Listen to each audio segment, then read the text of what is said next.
Hello to everyone. Welcome to a new session of the Wisdom Pattern Order, Disorder, and Reorder. Chapter 1, divided in two: to know and not to know. This is your pastor, Yeti. The postmodern mind assumes that nothing is truly knowable, that everything is a social or intellectual construct that will soon be discounted by new information.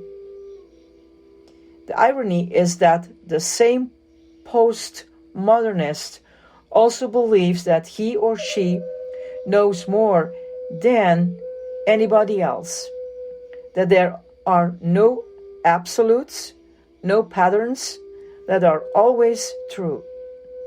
We end up with a being who is both godlike, I know, and utterly cynical, I have to create my own truth because there are no universal patterns.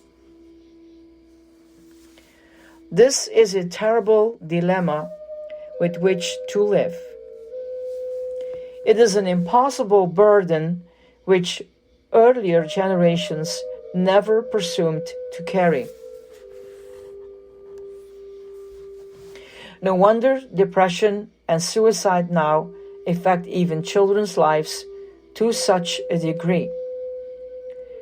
Postmodern thinking allows us to discredit and discount everything, which also leaves us in a lonely and absurd state. Philosophically, it's called nihilism, nihil, meaning nothing. Nihilism affects us all in some way, but most especially those at the top and the bottom of any society.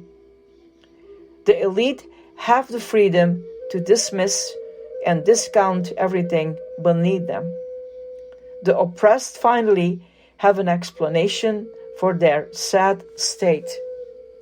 We see this tragedy in most of the minority and oppressed groups of the world, and in the addictive entertainment culture of the wealthy.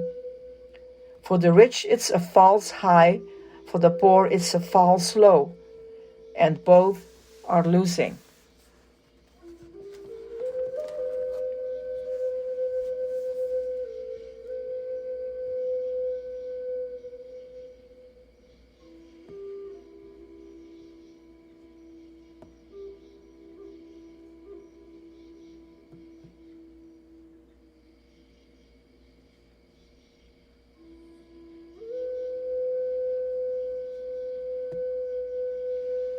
Stephen Carter, a first-rate cultural critic, accuses many of his own black brothers and sisters, and all of America, of holding a nihilistic and unavailable materialistic worldview, except for those who have held onto their religious roots. We could say this of most Western groups, but only a black brother could say it of his own. He says there's no belief in anything except power, possessions, and prestige in America, despite a religious facade.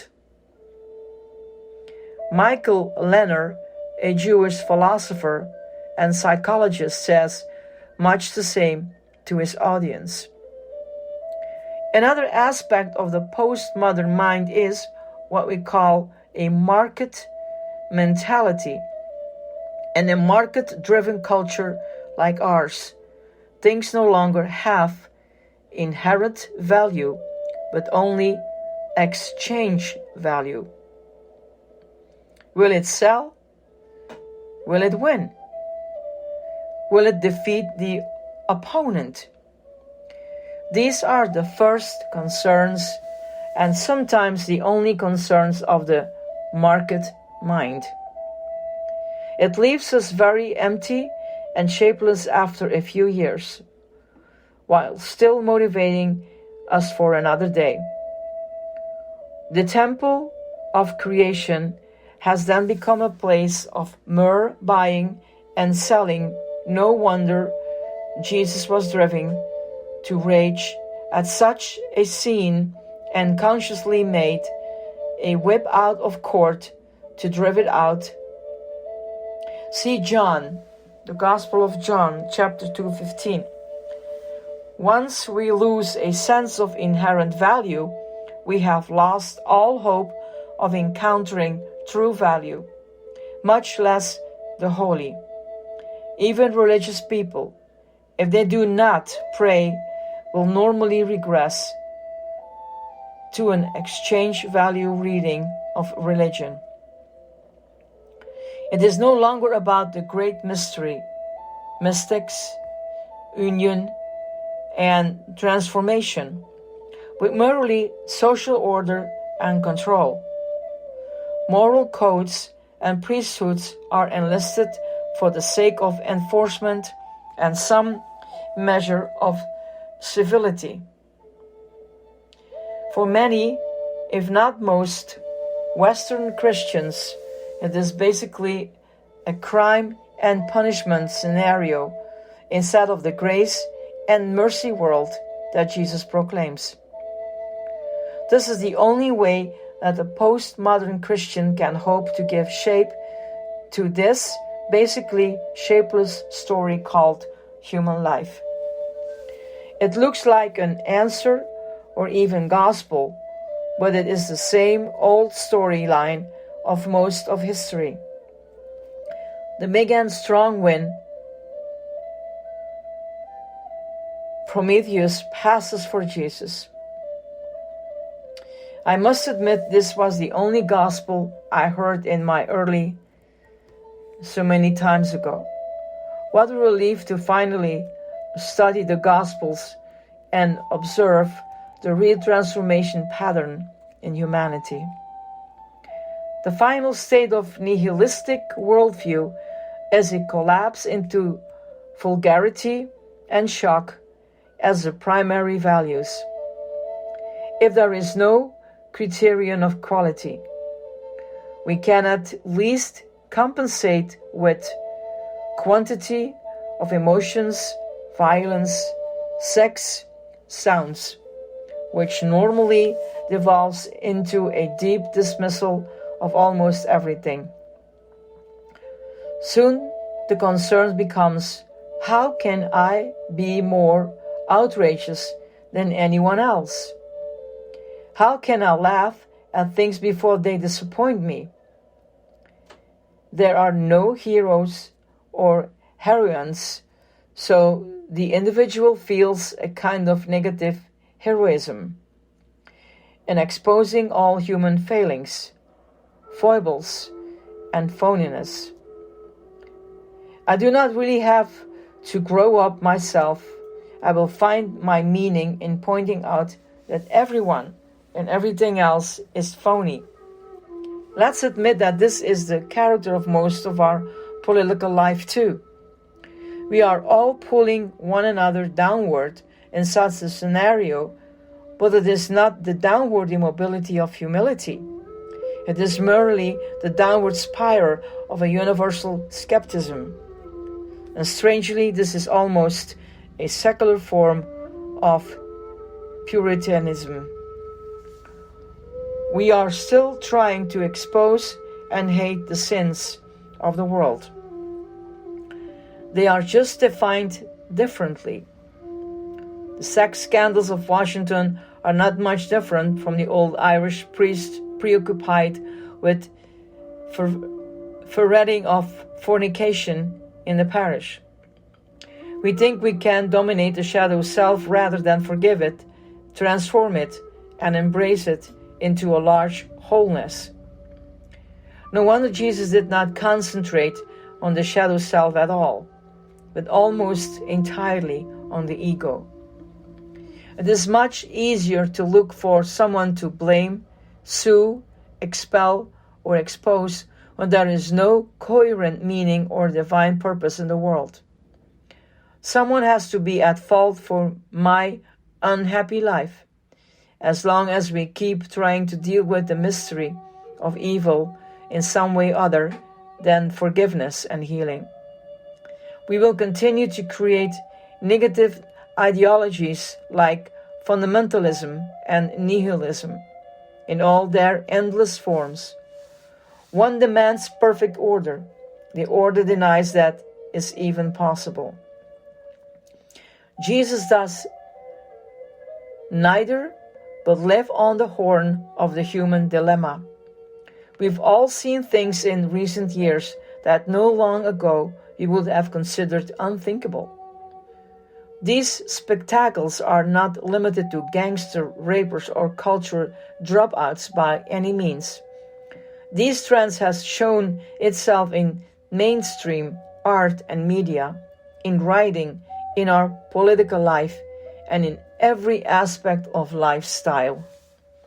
We are no longer expected to submit to the classic disciplines of anything, because there aren't any. It is one thing to endure the years of discipline that it takes to learn a craft, and then to put paint on paper in new and creative ways.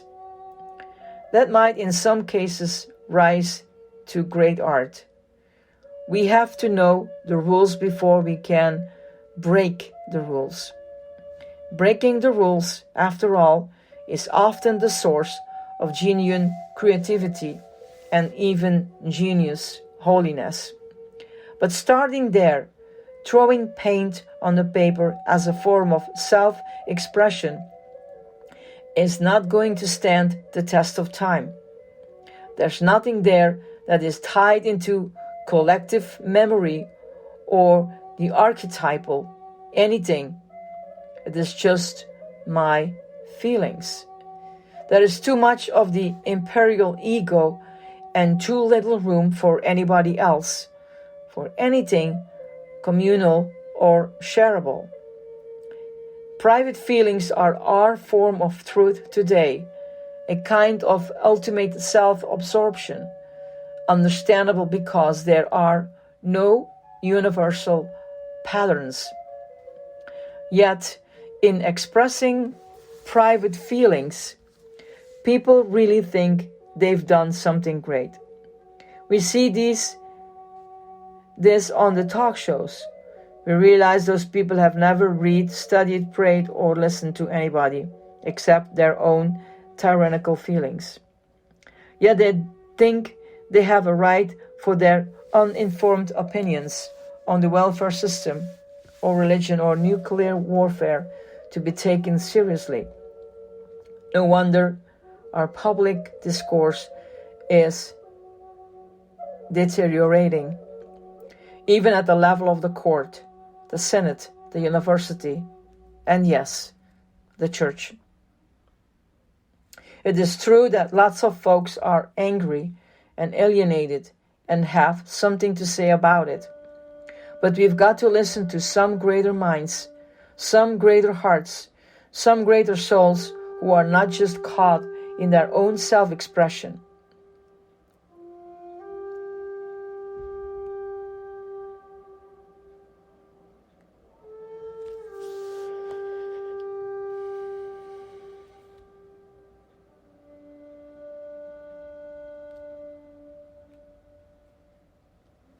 Owing our culture biases, every viewpoint is a view from a point. Unless we recognize and admit our own personal and cultural viewpoints, we will never know how to decentralize our own perspective. And we will live with a high degree of illusions and blindness that brings much suffering into the world.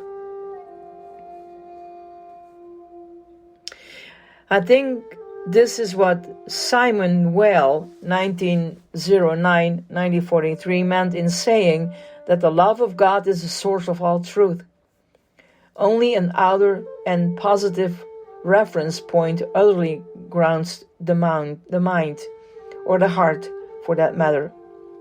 One of the keys to wisdom is that we must recognize our own biases, our own addictive preoccupations, and those things to which, for some reason, we refuse to pay attention.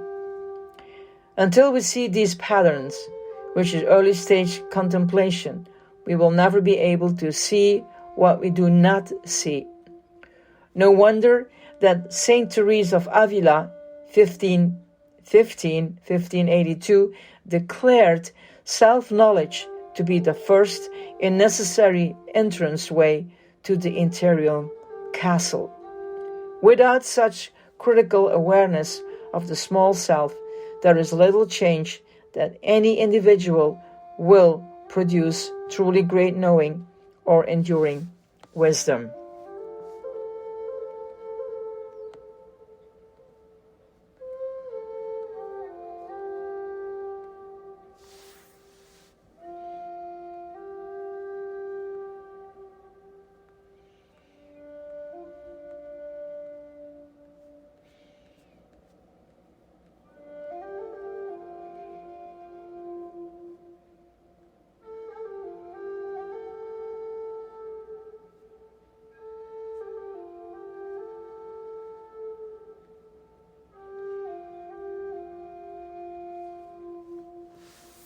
Postmodernism is a rage of disappointment, is this constructing everything. It is deconstructing everything in its path to counter the three controlling presumptions of modernism, which forms our age. As we will hear, deconstruction is having both good and bad effects. We must say upfront that there are good meanings to destructions. Without some destruction, everything becomes idle. Idolatrous. The prophets were religious constructionists. First, modernism believed that reality is ordered. Postmodern thoughts say there is no order at all.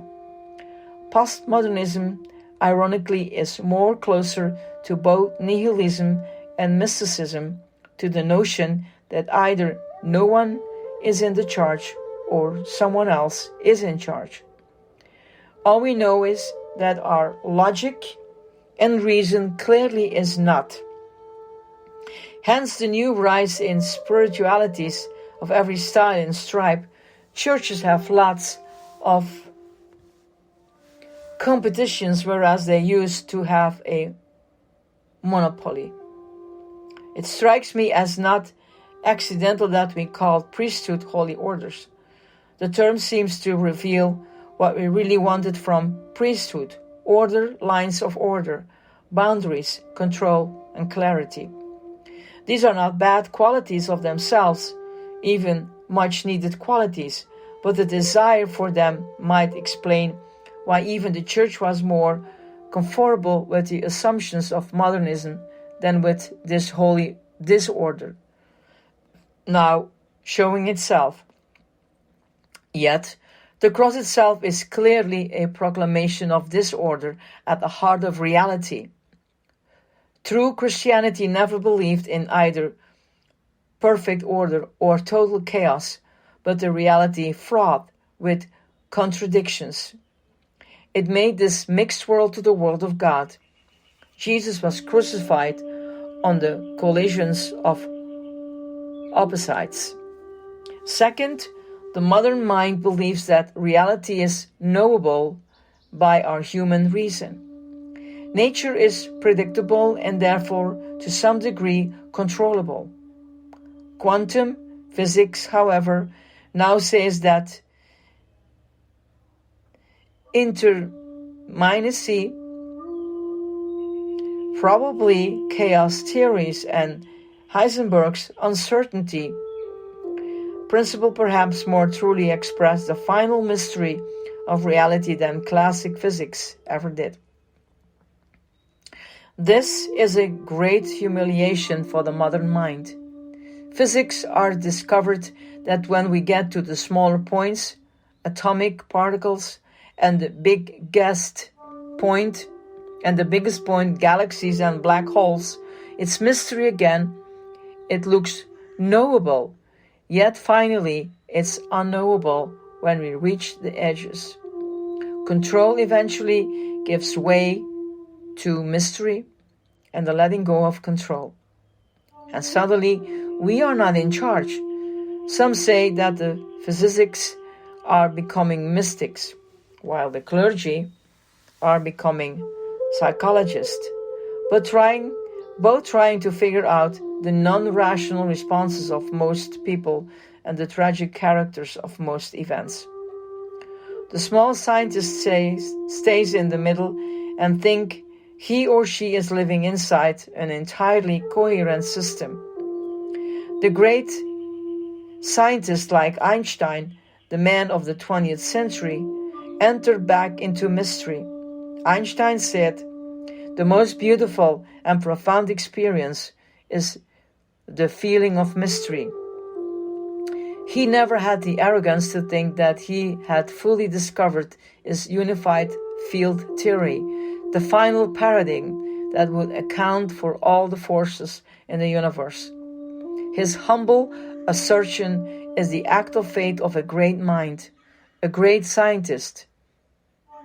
It reminds me of the image Dante used for the heights of paradise, a white rose, utter simplicity and utter beauty. It coheres, it holds together. That sense of coherence is what we no longer have. Great religions always said that the best we could hope for would be metaphor, symbol, and image. Here, we do not know as much as we are known. We do not make the connections as much as realize that we are connected. Then we can only kneel and kiss the ground. The logical mind gives up its tyranny. Deconstructivism, as terrible as it sounds, might well be leading us to the proper humility and simplicity for truly healthy God encounters.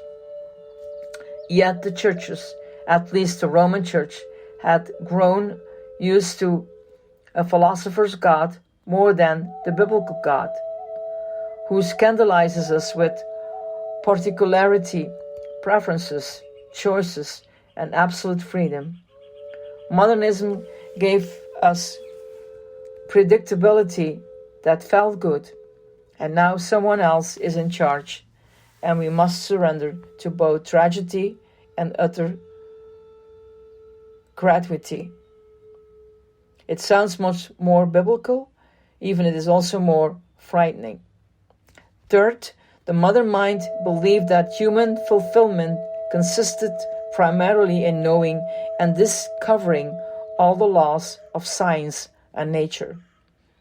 Modernism said we should utilize them whenever possible and comply with them when we can't. Know them or change them in order to move ahead. Therefore, all we had to do was increase scientific knowledge, whether it be biblical knowledge or space exploration. We would overcome all difficulty.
So let me end this second session with a look at a sad byproduct of modernism, loneliness.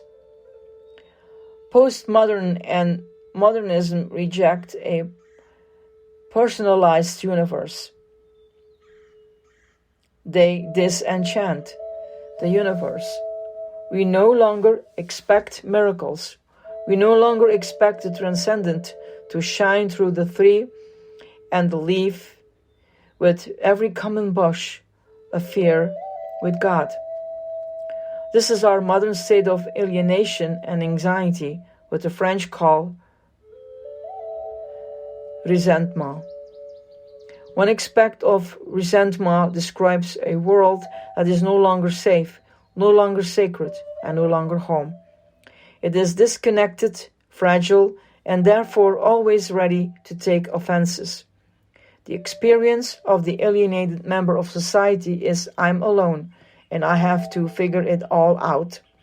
The secular world is no longer abundant enough or safe enough to imagine a win-win scenario. Everything is zero-sum, all winding down. Our world's only storylines is win-lose, but unfortunately, it actually ends up being lose-lose. Yes, this every secular and empty worldview longs for the opposite. Have you noticed how often the media has covered religious stories, angels, saints, and miracles during the past few years?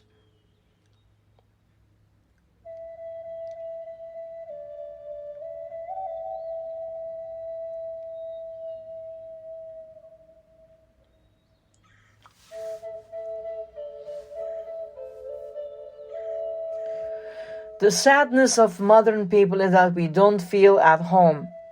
No wonder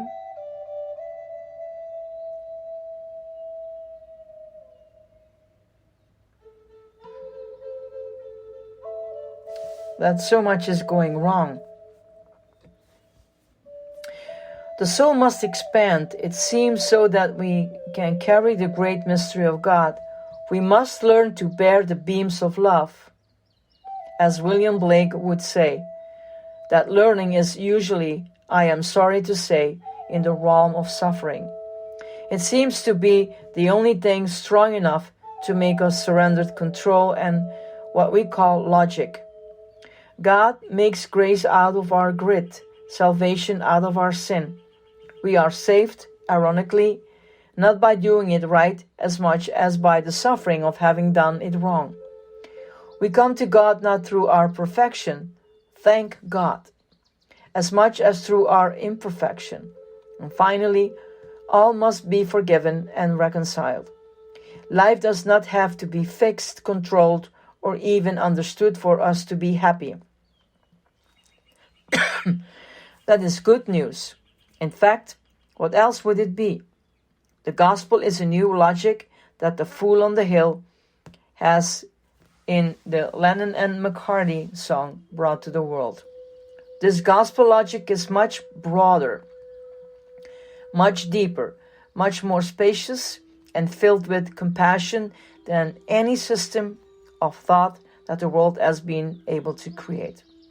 And maybe that is what true means. Why would anyone settle for the small mind of rationalism or the no mind of non-rationalism? This is the great mind of Christ. So the chapter 2 I will talk about beyond the victimhood. Well, that's for another time. So I wish you all a blessed Holy Week.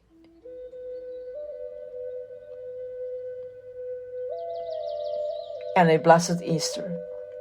May new things happen and may you experience new things in your life. As Easter reminds us, as Christ is risen, you are risen with him too. May God bless you. This is your Pastor Yeti. Bye-bye.